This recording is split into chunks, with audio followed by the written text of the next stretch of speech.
Hello everyone, we are here at the SIAM convention today and you are watching Business Today television. I'm Astha Oriel and today we are having with us Mr. Rajiv Chhabha, CEO Emeritus of JSW MG Motor India. So thank you for interacting with us. Since you will be launching a new EV tomorrow, Windsor EV, so I would start the conversation with, what are your expectations with the new EV and what are you expecting with, in the market towards EV? So we are pretty excited about this launch tomorrow. It will not be okay on my part to divulge more details at this point of time, but we feel it's going to be a pretty good, compelling proposition to the consumers. They will have one more choice. It is a 4.3 meter car in the price range of 10 to 20 lakhs. So I think in that range, so in that bracket, so it should be a new offering. As far as EV market is concerned, still, I would say there's a huge possibility of growth. Though last year we grew by almost 75%, this year also we are expecting the EV industry should grow by approximately 30 to 40%. There are a lot of enablers which still need to be in place to ensure that we have a robust growth. Penetration is only 2%, so we can only go up as a EV industry. Okay, thank you so much, sir. I would also like to understand that, yesterday Mr. Nitin Gadkari said that in the next 2 to 3 years, the price parity between ICE and EV will be same. So, from a JSW MG Motor perspective, how do you plan to achieve this price parity? And do you feel that, somewhere with the lithium-ion cells prices declining in the global market, that will come into picture in terms of pricing of EVs? So definitely, if you look at the price gap between ICE and EV, the gap is reducing for sure. And the minister was alluding to the battery prices as a reference to achieve to come at that conclusion.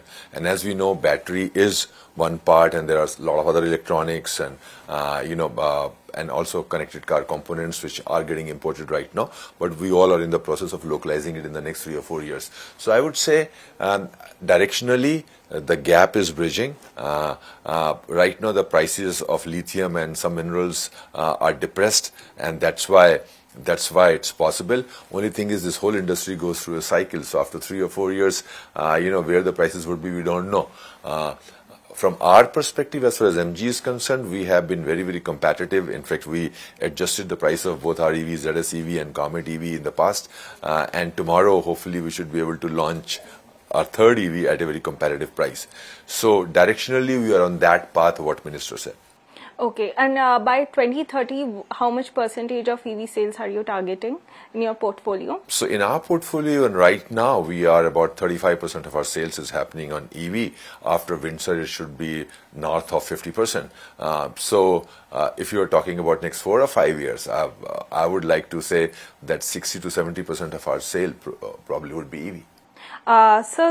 You're launching EVs at a time when, and you have EV sales at a time when global EV sales are declining. So do you feel any reflection of that thing happening in your EV sales? So I'd like to correct that statement of yours. It's not declining. The growth is less. Yeah. And that's why maybe the media is able to get that headline that the growth of EV, the way it was expected, is not growing up at that pace, but it's growing for sure. Also, as we know, and I'm sure you know, that EV, EV is a pure battery EV, but there are other technologies like plug-in hybrid, which is a good, which is a good step towards EV. That also is increasing in a big way. So in certain markets, if you look at PHEV and EV, the penetration has reached in China 50% in the last 2 months. In America, it's close to 12-13%, and Europe it is 20% plus. So it is really reaching a tipping point where the change is going to be massive. So in India also we are in that direction, that from almost 0% we have become 2% in the 4-wheel, and this will only go up because a lot of other players are going to join. So the EV journey is is irreversible in my opinion. It's inevitable, and all of us, and including in this forum, you would have understand yesterday and today that everybody is planning to bring EVs in their portfolio. Okay, thank you so much, sir. But when it comes to EVs, there has always been apprehension regarding range anxiety and charging infrastructure. So how do you plan to build that network? So you're right. There are a lot of doubts and anxieties in people's mind, and that's why the penetration is only 2%. But as we go forward, I think it's a part of a journey. It's a chicken or egg story also. Like, do you create demand first or infrastructure first? In India, typically they go hand in hand. So we are on that path. As we speak, 12,000 plus chargers are there in the country. And OEMs like us, we are investing ourselves in certain chargers and capex we are putting into that. We also have come out with an app where we are connecting most of these chargers on a singular app. So a lot of work is going on. Yes, probably the work can increase, it can be accelerated, and you will hear again some things tomorrow when we are going to tell our consumers that if they have to move from point A to point B, how they can find the chargers on their app, can book the chargers, and maybe can get subsidized rates. So I think it's a journey which you have started. It will take some time. Okay, thank you so much, sir. When it comes to EVs, there's a lot of, apprehension, talks about incentives and subsidies. And FAME 3 subsidy is going to be announced soon. And there is already extension of EMPS. So I wanted to just understand that, how important are incentives and subsidies for EV adoption in India right now? And or do you feel that, Indian EV ecosystem has reached a stage where we don't need incentives or subsidies? So we are in a very fledgling stage, initial stage, and I think it's like a kid born in the family who requires some attention for some time. We have not reached that stage where we can be on our own as EV as an industry. And there are three distinct forms of incentives. One is GST, which is 5%. That's the biggest one, I think. That needs to continue at least till industry becomes 10 or 15%.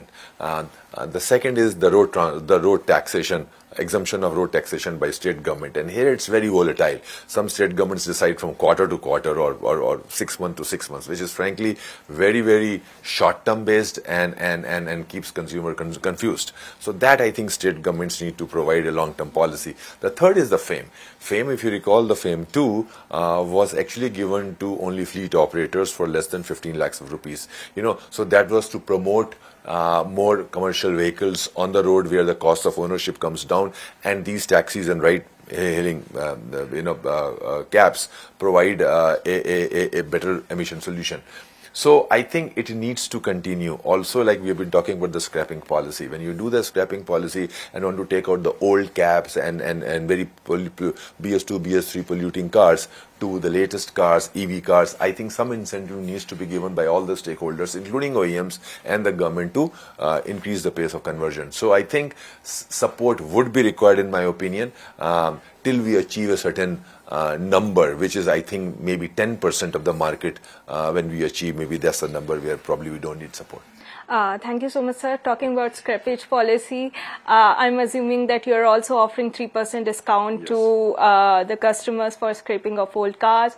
I wanted to understand that is there any scope of higher discount in scrappage policy, and how does MD Motor benefit from vehicle scrappage policy? Let's talk about the industry in general about this thing. This is a really good policy. Globally, it has been tried out in many markets successfully.